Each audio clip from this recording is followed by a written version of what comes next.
On this video, I am going to be going through the 10 most overrated guitarists, in my opinion, starting with the 10th most overrated and moving very slowly to number 1. This is going to upset some people. Some people will not like their heroes being maligned, but that's actually more about what this is about. All the guitarists on this list are fantastic guitarists, sort of. So I've just looked down and see what I've got to go through now. It's going to upset people. Some of my favourite guitarists on here as well. Right, but when I say someone's overrated, it does not mean they're bad or mediocre or even only good. They can be amazing. They can be up here, right at the top. This is their level. They're that good, but the mainstream audience thinks they're better than they actually are. And this usually comes from the reputation of the whole band, for their input in the band, and they get measured on that. And that's been sort of equated across to their technical ability or whatever. There's all sorts of different reasons. I will give my reasons why I think they're overrated as we go through the list. And as we go through the list, what else have I got to say? If I do say a guitarist you like, remember this is just a discussion. If I'm saying they're overrated, I'm not actually criticising that guitarist. I'm criticising their audience for elevating them just so high. But you can understand if you're a fan of a band. So it's just a bit of fun, isn't it? So at number 10, I have Andy Latimer from Camel. Now, Camel to me, it's basically like the Conservative Party of prog, right? It's like they are like the Coldplay or Lighthouse family of prog. They're massively competent. They make very strong, beautiful prog albums.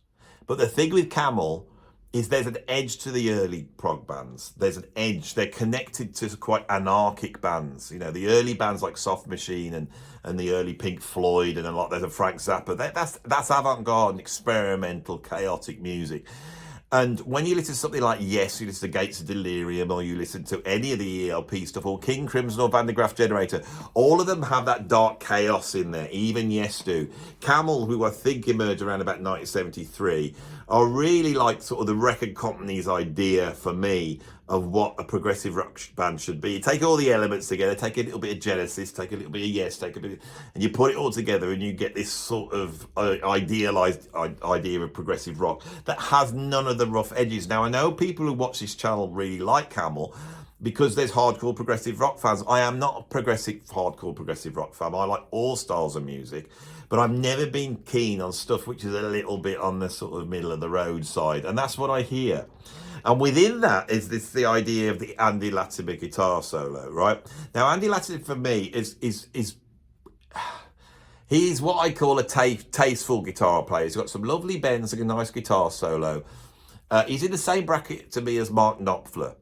Now, when we look at the prog guitarists, if we look at Robert Fripp, or we look at Steve Hackett, or we look at Steve Howe, if we look at those three, all three of those are massively iconic, and they have a sound which is prickly and spiky in a way that just brings an edge to the music. Andy Latimer, like the band, is very smooth. Now, I have no problem with that. When on this channel, I get asked this all the time. Oh, Andy Latimer is one of the great, but I don't like Andy Latimer. I'm like this.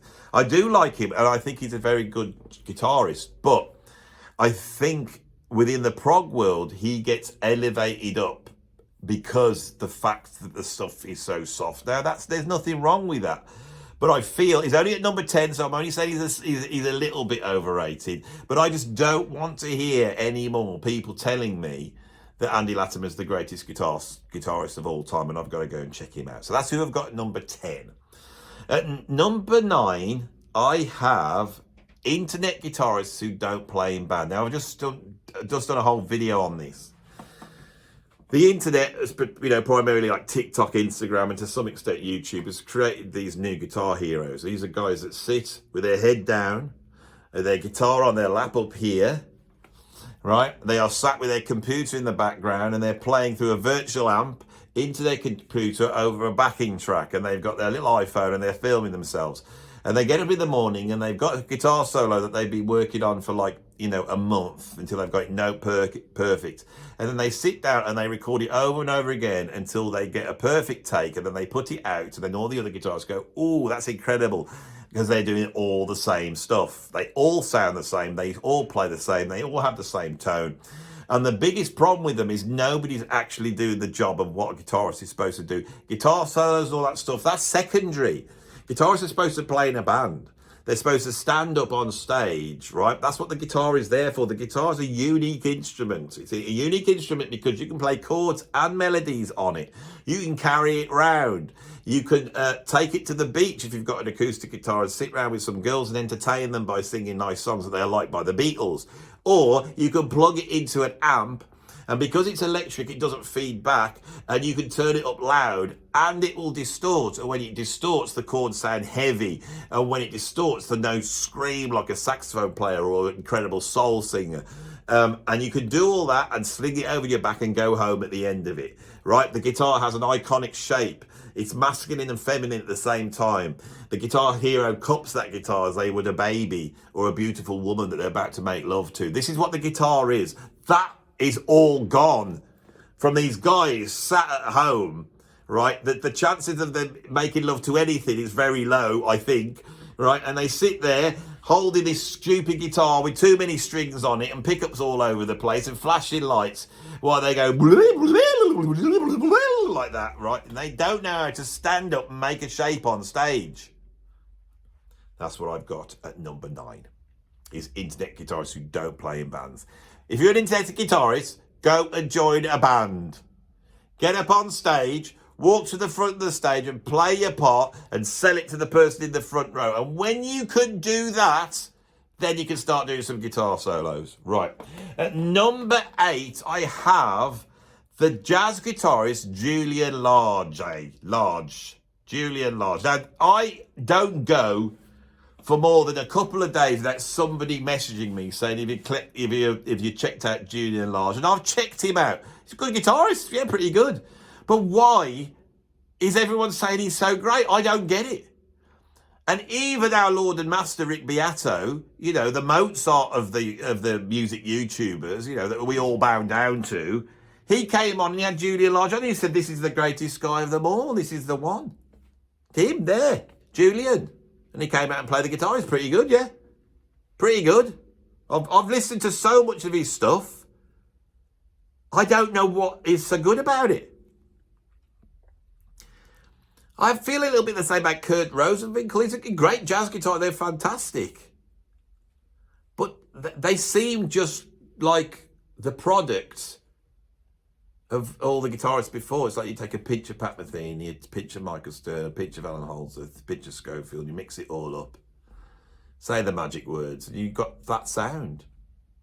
And they don't seem to have that rough edge that all the guitarists I just mentioned have. And those guitarists, Schofield and Holdsworth and Mike Stern and Pat Metheny, just to take those, or John McLaughlin, Al Di Meola, Larry Coryell, Bill Connors, Ray Gomez, if you take all those, they all are lacking something.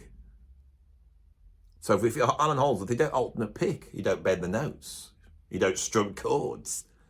It sounds so iconic that we could say what he doesn't do. You know, you could almost say that with all the guitarists that I just mentioned, in a way. Their sound is so signature, there's things they don't do, whereas these guitarists seem to do everything. I don't know whether that's a good thing. Their tone is pretty safe. I know. Now, I might not have heard the right stuff, but I have, especially in Julian Lage's case. I've listened to loads and loads and loads and loads. And I feel that the compositions are just a little bit like...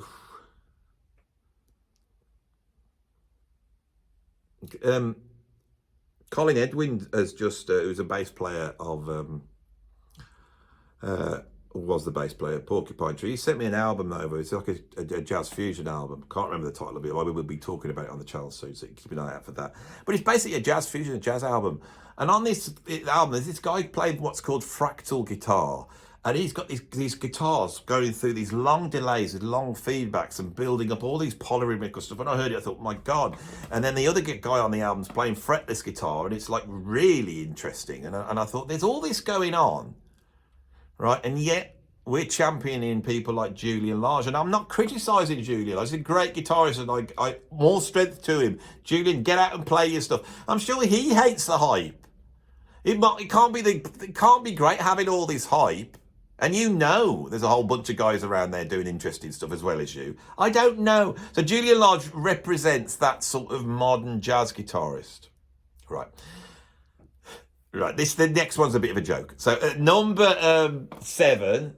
I have any guitarist who doesn't rate Alan Holdsworth. You know who you are, right? There's a billion guitarists out there, and you rate yourselves too highly. And you rate yourselves highly because you think you can come on the internet, and when Alan Holdsworth's discussed or there's a video, come out and go, well, I don't get all this technical stuff. I mean, it just sounds like scales to me. You know, and I know his technique's incredible, but I'd much rather have an Andy Latimer from Camel because they play with feeling and soul. And what made me think this is one guy, you could tell he was making a statement in one of these comments, but you could tell he wasn't too sure about it. And he said something like, he said, if anybody's getting any sort of emotional response from Alan Holdsworth, say in the comments, because I don't believe anybody is. And that belied the fact that he thought, well, you wouldn't say that unless you were thinking that somebody does. Now, I recently spoke about what music is. And I said music's not about pleasure or its function or what it does or how it makes famous or any of that stuff. Music does something else, and it's really hard to explain what it is. But if you listen to music or you play music, sometimes lady music visits. So I could put an album on, I could put one of these albums on and it'd be in the background, I could like it. But one day I might just put an album on and suddenly the world changes. And it creates a space, which is a space of solace for me, right? And in my life, I have had a number of experiences playing and listening where I feel that I've entered that place. And us musicians, we want to always try and get in that place, but you can't get in that place very easily. It's a Zen thing. Now, Alan Holdsworth is one of those musicians that seems directly connected to that place. We're not talking about technique. We're not talking about emotion. We're not talking about skill. We're talking about emotion. And one of the experiences I've had, which I won't go into detail here, but I've had an experience listening to Alan Holdsworth, listening to Wardenclyffe Tower, actually listening to the title track Wardenclyffe Tower, where he's playing such incredible stuff. And if you listen to that solo, when he descends low, he has a sound that brings in like this sort of harmonic overtone and set of notes on top of it. And it once opened up a doorway, a portal to that place, listening to Alan Holdsworth. So any guitarist who doesn't rate him, please, I understand you don't rate him, right? I understand that you feel the need to say this, because you're probably thinking it's all the Emperor's new clothes. And you might not believe a word I just said, but all I can say is I would just keep that to yourself, right? And then go and have a think about what you need to work on your guitar, because you don't get it, right? You don't get what guitar is, and you need to go back to playing your Oasis songs or finger picking your, Coldplay stuff or whatever you're doing. So that's knocked out a whole bunch of guitarists who rate themselves so highly that they think they can, pass comment on Alan Holdsworth. Right, now we're here with the last 6 now, and some of these are very contentious. So the one I've got at number 6 is very contentious. I've got at number 6 the jazz fusion guitarist John Abercrombie. Now, John Abercrombie is responsible for 2 of the greatest jazz rock albums ever made. Timeless with Jan Hammer and Jack DeJohnette, and then he followed it up with an album called Night with Jack DeJohnette and Jan Hammer plus Michael Brecker, and they're 2 of the greatest fusion albums of all time. He played on the 2nd, 3rd, and 4th Billy Cobham albums, 3 of my favourite albums. One of my favourite jazz fusion albums in probably the top 3 is Crosswinds, and he played guitar on that. And he does an excellent solo on the track Crosswinds. But I have always felt that John Abercrombie never delivers what I want from that type of a guitarist. So when he emerges, there's somebody once said, and it might have been John Abercrombie said this, that in the early 70s, if you were a jazz guitarist and you had a wah-wah pedal, you got the gigs. Well, that's what that's what John Abercrombie sounds like in the early days to me. And I've never been a fan of his playing. I'm a fan of the albums he makes, and I'm a fan of his compositions, but I've never been a fan of his playing. As time went on, he moved towards a different approach to playing, which is a little bit more jazz orientated, and I like that more. He had a band with, I think, Mark Johnson and Peter Erskine on drums. That was a really good band. I like his music, but I like his compositions and the other guys on these albums. I've never been that enamored with John Abercrombie. It always sounds like he hasn't got quite the facility or the notes to me. And as much, I thought, shall I say this? Because John Abercrombie is from that classic period of fusion I love. You got Tommy Bolin, you got Bill Collins, you got Al Di Meola, you got John McGough, you got Larry Coryell, and I love all those. And then you get later on, you get people like Ray Gomez. I love Ray Gomez. There's a whole bunch of these guitarists I absolutely love, screaming out of their, post Hendrix guitarists with jazz knowledge. And you will notice I've never really mentioned John Abercrombie. Now, I thought, it's only right, because I'm sure I'm wrong. I'm sure John Abercrombie's got something about it. I don't hate him. I could listen to him. I can listen to him, and I think he's all right. I think he's good. He's better than me on guitar. Yeah, I don't know what to say. But I just wanted to show you that I don't just like anything that's jazz rock fusion just because it's jazz rock fusion. There's things I like and things I don't like, and I think for my taste, John Abercrombie is just not quite what I like. Now, we're going to move on to number 5. I'm halfway now. We're going to be dealing with, for the next two of my favourite bands. So at number 5, we have, from one of probably the greatest rock band that ever existed, Led Zeppelin, we have Jimmy Page. Now, I actually think this will be a less contentious choice than you would have thought. I think a lot of people will be agreeing with me that Jimmy Page had a brilliant vision for Led Zeppelin. He was a good guitarist when it came to playing, coming up with riffs. The guitar parts to tracks like, The Rain song, where he was playing sort of altered tuning and finger picking. He was very good at that. He wasn't the best at it. He got a lot of it from people like Bert Jansch and David Graham, and you can hear it on the first album. He rips stuff directly off, and he rips off people all the time. But there's a real genius there in this. His knowledge of the studio is brilliant, and his production for Led Zeppelin is amazing. And the way he uses his guitar in the studio as almost like a production tool is absolutely fantastic. As a guitarist, he's a little bit fumbly, isn't he? And I think what we do is we go, yeah, but they all were like that, weren't they? All the rock guitarists in the early 70s were a little bit fumbly, weren't they? They weren't. Richie Blackmore wasn't. Richie Blackmore was really perfect and precise, and he got every single note and had this incredible tone, and these incredible screaming notes, and every bend he made was right, and all these vibratos, Paul Kossoff from Free, this great, Robin Trower. There's a whole bunch of them I could start listing from that period. And, I played for Robert Plant. I know how great Led Zeppelin are. I know how, I know how wonderful they are. I think because of the status they had in the 70s, Jimmy Page was worshipped almost as a god. And they played on that. He was seen as an absolute genius. I think as time has gone on, I think people have started to, especially with the releasing of live stuff and all that type of things. I've met a lot of people who have said to me, I saw Led Zeppelin in the 70s.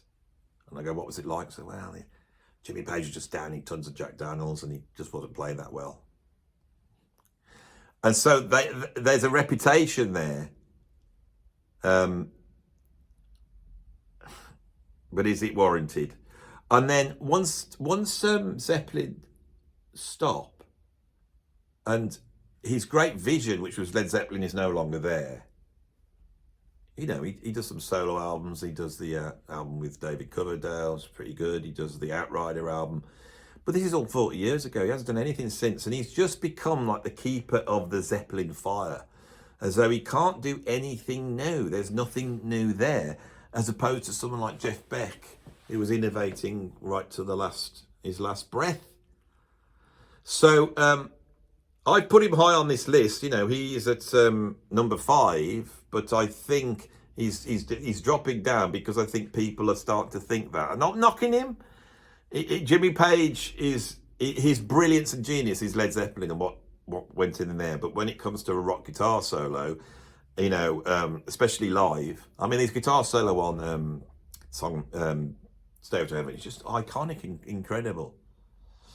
I don't know. I feel mean doing this, especially now I'm going to get to the next one. Number 4, I've got from my other most, my 2 favourite bands. It's Led Zeppelin, and then my second favourite band of all time is The Police. With the incredible Stuart Copeland on drums, absolute virtuoso drummer, the greatest drummers that ever lived. Sting's incredible dubby bass lines and that incredible voice soaring above it. And then in there, Andy Summers' iconic guitar playing, and he could elevate one of those songs up from just being some strummy open chord thing up with all these sort of nights he added and all that type of stuff. I'm not so sure now. I'm not so sure how much Sting actually had got that already organised. I don't know. I think in the early days, Andy Summers brought in, because The Police, Stuart Copeland had come from Curve Air. He's a progressive rock, jazzy, fusion type drummer. Sting had been in this sort of funky fusion band called Last Exit, not to be confused by the 80s free jazz metal band Last Exit. They could really play, and they had to change tack and try and jump in the punk scene, which they did very well. And the guitarist they brought in, Henry Pardavazzi, or whatever his name was, can't remember his name, wasn't a great guitar player. When Andy Summers stepped in, and Andy Summers had been a stalwart of sort of rock, the British rock scene since the mid-60s. He was the same age as Jimi Hendrix, the same age as John McLaughlin. He had come up with a new Eric Clapton, and he knew Jimi Hendrix well, and he was on that scene. He'd played in Soft Machine for a while, and then he'd been the guitarist with Kevin Ayers for a while. He was already around, and he'd come from the progressive rock world, and he had a level of chops. He's got a good, strong classical background, right? He's studied jazz and all that type of stuff, and for many years, I used to think, well, Andy Summers studied jazz, that's why he's so good in The Police.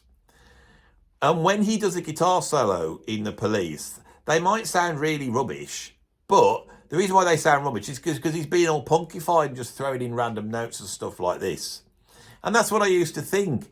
And then more recently, he has done some jazz projects and he's gone out and played guitar. And I got to be honest, I've had a listen, and I think as a soloist, Andy Summers is not that good.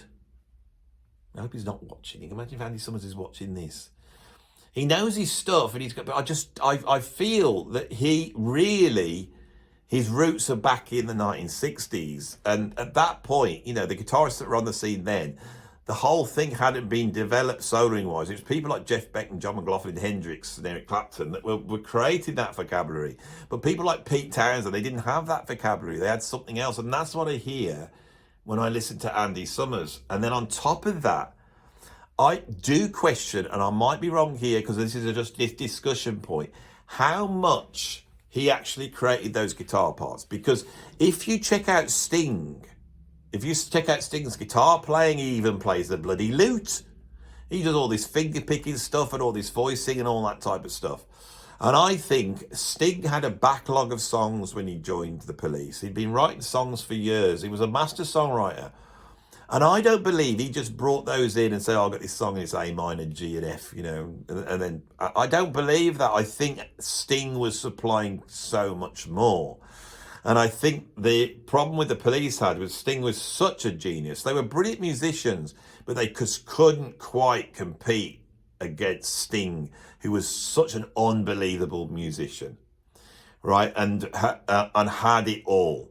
And so there's this desperate sort of scramble with The Police for them to try and maybe grab their own bit of The Police knowing that at some point Sting's going to go and take the whole thing with him because he is the guy, which he did. And I don't know. I was such a Police fan that I bought Dream of the Blue Turtles, and then I got Brig on the Night, and I got that on. I was a massive Sting fan. And for me, there was no difference. The Dream of the Blue Turtles with Omar Hakim and Bradford Messiah is just, it's marred with a bit of 80s production, but we would have had that with the next Police album. But in terms of songwriting, it's incredible. In terms of playing, it's incredible. It just carries on. So I'm not downplaying Andy Summers' role in the Police. I just think that when he gets talked about, it's in these hushed tones. And then this idea that he's this great technical jazz guitarist, which he says himself he is, but I'm yet to hear it. That's who I've got. And the evidence of this is some of the pretty shoddy guitar solos that Andy Summers is responsible for in the Police, which we could put across as being sort of avant-garde and weird. But I think if Adrian Belew had been doing them, it would have been a different thing altogether. You know, I don't know. I've tried to explain it the best I can. I can't explain that much. Isn't it? And the next one's easy for me anyway. Number 3, I have got Keith Richards from the Rolling Stones. Right, I have this theory about the Rolling Stones. Right, and my theory is they're shite. What did John McGoffin said about them? He goes, I remember the Rolling Stones when they first came out in 1963. He goes, they were out of tune and out of time then, and they're out of tune and out of time now. They're not quite, because they got Darryl Jones on bass, and they've got bloody Steve Jordan on drums, who are just monstrous. And I'd love to hear them play the Stones stuff. But if you pull out all the other guys, Mick Jagger's great. He's got a great voice. But they're just... It's like the Stones have this reputation of being bad boys, but to me they seem like posh boys. They seem like posh boys, especially Keith Richards. This is one of those posh boys that became enamoured with the blues in the 60s, right? And it was a way of him not seeming to be what he was, which was a posh boy. I think that a lot of the sort of attraction to the blues of that generation and that class was that. And what you got, and it's a thing that I've criticised Americana for, is, you know, get a few chords down and a few bendy licks, you know, and a bottle of Jack Daniels and take a ton of drugs and stand with your legs apart, you know, and play something and people will think you're really cool. Now, of course, Keith Richards, you know, we do have the riff to like Satisfaction when he's important. And I think swept up in the 1960s, they did some incredible stuff in the 1960s, but by the mid-70s, they just become a parody. I've never been that enamoured by the Rolling Stones. And I think the number one thing would be is that all the other bands have a decent guitar player. An iconic, and Keith Richards just sounds like it just sounds out of tune. You know. And he's become so iconic and he can't do anything wrong and everyone loves him. It's all Pirates of the Caribbean and all that stuff. I don't know. I think he's just there. I really do think that with Keith Richards. So I'm going to move on to number 2. At number 2, I have Prince. I love Prince. I absolutely love Prince. Brilliant. He's brilliant. I love his bass playing. I love his singing. I love his drumming. He plays all the instruments. He writes all the songs. He can do the splits and then stand back up. You know, he's written songs for other people. They've gotten to number 1 because he's such a brilliant, you know, songwriter. He was great. He was great. And he can play some mean guitar. And I'll give him that. He can play some mean guitar. He's sort of a Hendrix stroke Carlos Santana styled player. But he always has a horrible fuzzy tone. Number 1. Let's say it. Right? And then when he makes that sort of Paisley Park, you know, that cymbal guitar with the big curls on it, that sounds like a real horrible piece of plastic. Thick, horrible piece of plastic. It's got no tone, no sustain. Fuzzy, horrible. Don't like Prince's guitar sound. Right? It's a lot of blues stuff. You know he knows his harmony, but you don't hear it. Right? Stevie Wonder, right, is a pop singer, but he could get up and play giant steps. Now, if Prince can, I've never heard it. It just sounds like pentatonic licks to me. And not only pentatonic licks, but a bit fumbly. And he gets lost. And he hits weird notes. Right? He is very good at playing the guitar and walking around and strutting. I'll give him that. Now, the video has surfaced. There is what made me think this and put him on the list was that there's a video of him performing while my guitar gently weeps. And I think they got Stevie Winwood on keyboards. They've got Jeff Lynne singing it, and they've got George Harrison's son Darnie, or whatever his name is, play guitar on it, and then Prince walks out and he does this big guitar solo on it. And I watched it the other day and I thought it's pretty good. It's lively. I like it. It's out of control. He's all over the place. He's out of control. But I had a funny thought. I thought he's all out over the place, all a bit out of control. He's getting lost and he's recovering it. There's a lot of emotion there, right? There's a lot of emotion there. But if somebody else was doing this, would they get away with it? Is he getting away with doing a guitar solo that long because he's Prince? If Steve Vai had walked out and done it, was way better than Prince, obviously, on guitar. If he'd come out and done a guitar solo that long, you know those moaners would come out, oh, self-indulgent, blah, blah, blah, and all that. He would have said all that. But they don't say it about Prince, do they? Don't say it about him. It's interesting. And it was that fact, to listen to the guitar solo, it was okay. It's okay. He's all right. But I don't think he's this virtuoso guitarist he's made out to be. At all. I can't hear it. And that's why he's so high on my list at number 2, is because of that. And the fact that the critics allow Prince to be, it's like a thing that he's allowed to do. Sheila E. can come out and do big drum solos. Everyone can have solo spots. They can play jazz. Prince is allowed to do that for some reason. I don't know why. Right, so at number 1, I have got, top of the list, the most overrated guitarist ever, in my opinion, is the guitarist that always gets mentioned. Those guitarists that I've had a go at that don't like Alan Holdsworth, that don't like anyone who can play fast, anyone who can got harmonic knowledge, anyone who outlines the chord changes, anybody that's got some different type of phrasing going on and doesn't just play blues, licks and bends, right? When people get intimidated by that type of a player, you know what they're going to say. They will say something like this. It's all well and good at this sort of technical playing, and I respect their technical skill, but it has no emotion. Give me one note played by Dave Gilmour. There's more emotion in that one note than in a million notes that these technical guitarists play. And so at number 1, for that very reason, we have Dave Gilmour. Dave Gilmour is a great guitar player with a beautiful touch. Right, and he offsets the sort of, when Pink Floyd were at their peak, that sort of Roger Waters angry, you know, like I want to get the world with my Marxist ideas. You don't think that the anger and the angst that he's got is offset by Dave Gilmour's beautiful guitar solos, right? And I like them. I think he's great, and I could listen to him. And there's nothing like a... You know, when Dave Gilmour does that, you go, well, that's nice, isn't it? Can you do that again, Dave? Yeah, I'll just do this.